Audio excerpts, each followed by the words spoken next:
NCIB times ಮೀಡಿಯಾಗೆ ಸ್ವಾಗತ. ನಾನು ದರ್ಶನ್ ಹುಣಸೂರು. ರಾಜ್ಯದ ಸ್ಥಳೀಯ ರಾಜಕಾರಣದಲ್ಲಿ ಈಗ ಹೊಸ ಸಂಚಲನ ಸೃಷ್ಟಿಯಾಗಿದೆ. ಹಳ್ಳಿಗಳಲ್ಲಿ ಚುನಾವಣೆಯ ಕಾಳೆ ಮೊಳಗುವಂತ ಕಾಲ ಹತ್ತಿರ ಆಗ್ತಾ ಇದೆ. ಇದು ಕೇವಲ ಚುನಾವಣೆಯಲ್ಲ, ಕರ್ನಾಟಕದ ಪಂಚಾಯತ್ ರಾಜ್ ಇತಿಹಾಸದಲ್ಲೇ ಒಂದು ದೊಡ್ಡ ಬದಲಾವಣೆ. ಹಾಗಾದರೆ ಏನಿದು ಒಂದು ಗ್ರಾಮ ಒಂದು ಚುನಾವಣೆಯ ಸೂತ್ರ? ಬ್ಯಾಲೆಟ್ ಪೇಪರ್ ಬಳಕೆ ಯಾಕೆ? ಡೀಟೇಲ್ ಆಗಿ ನೋಡೋಣ ಬನ್ನಿ. ಲೋಕಲ್ ಫೈಟ್ಗೆ ರಾಜ್ಯ ಸರ್ಕಾರ ಮಾಸ್ಟರ್ ಪ್ಲಾನ್. ಒಂದು ಗ್ರಾಮ ಒಂದು ಚುನಾವಣೆ, ಏನಿದು ಸೂತ್ರ?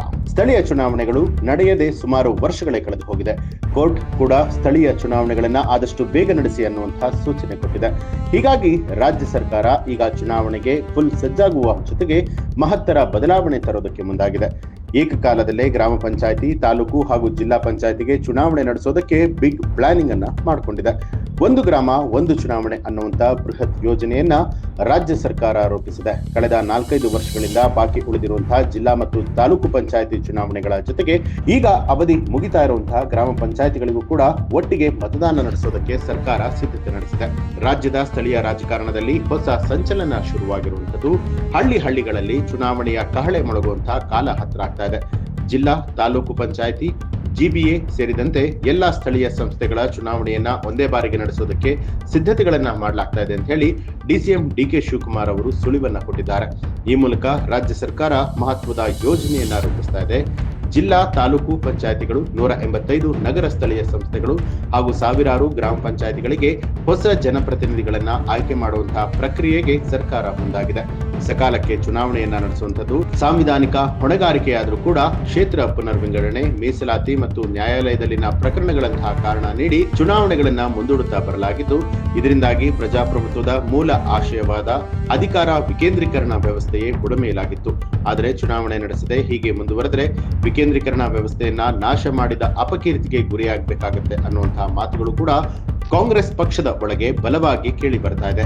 ಈ ಆಂತರಿಕ ಒತ್ತಡವೇ ಸರ್ಕಾರವನ್ನ ಇದೀಗ ಲೋಕಲ್ ಚುನಾವಣೆಯತ್ತ ಮುಖ ಮಾಡುವಂತೆ ಮಾಡಿರುವಂತದ್ದು. ಅಷ್ಟಕ್ಕೂ ರಾಜ್ಯ ಸರ್ಕಾರದ ಈ ಒಂದು ಹೊಸ ಯೋಜನೆಯ ಹಿಂದಿರುವಂತದ್ದು ಚುನಾವಣಾ ಸುಧಾರಣೆಯ ದೊಡ್ಡ ಉದ್ದೇಶ. ಪ್ರಸ್ತುತ ಕರ್ನಾಟಕದ 90% ಗ್ರಾಮ ಪಂಚಾಯಿತಿಗಳ ಅಧಿಕಾರಾವಧಿ 2 ತಿಂಗಳಲ್ಲಿ ಮುಕ್ತಾಯ ಆಗುತ್ತೆ. ಇನ್ನೊಂದು ಕಡೆಯಲ್ಲಿ ಜಿಲ್ಲಾ ಮತ್ತು ತಾಲೂಕು ಪಂಚಾಯಿತಿ ಚುನಾವಣೆಗಳು ಕಳೆದ 2001ರಿಂದಲೇ ಬಾಕಿ ಇದೆ.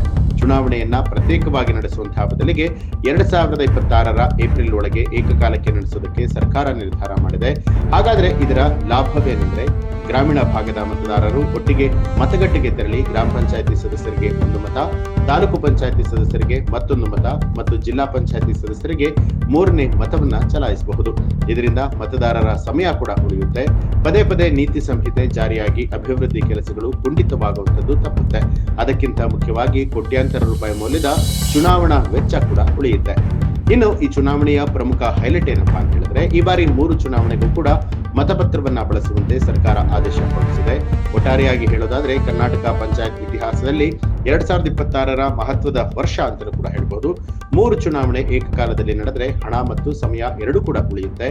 ಆದರೆ ಸುಮಾರು 95,000ಕ್ಕೂ ಹೆಚ್ಚು ಸ್ಥಾನಗಳಿಗೆ ಏಕಕಾಲಕ್ಕೆ ಬ್ಯಾಲೆಟ್ ಪೇಪರ್ ಅನ್ನ ಬಳಸಿ ಚುನಾವಣೆ ನಡೆಸುವಂತದ್ದು ಚುನಾವಣಾ ಆಯೋಗಕ್ಕೆ ಸುಲಭದ ಕೆಲಸವಂತೂ ಅಲ್ವೇ ಅಲ್ಲ. ಈ ಒಂದು ಮಾಹಿತಿಗೆ ಸಂಬಂಧಪಟ್ಟ ಹಾಗೆ ನಿಮ್ಮ ಅನಿಸಿಕೆ, ಅಭಿಪ್ರಾಯವನ್ನ ಕಮೆಂಟ್ ಮಾಡಿ. ಹಾಗೆ ನೀವಿನ್ನೂ ಕೂಡ ನಮ್ಮ ಚಾನಲ್ ಅನ್ನ ಸಬ್ಸ್ಕ್ರೈಬ್ ಮಾಡಿಲ್ಲ ಅನ್ನುವಂಥದ್ದಾದ್ರೆ ಈಗಲೇ ಸಬ್ಸ್ಕ್ರೈಬ್ ಮಾಡಿ, ಬೆಲ್ ಐಕಾನ್ ಒತ್ತಿ.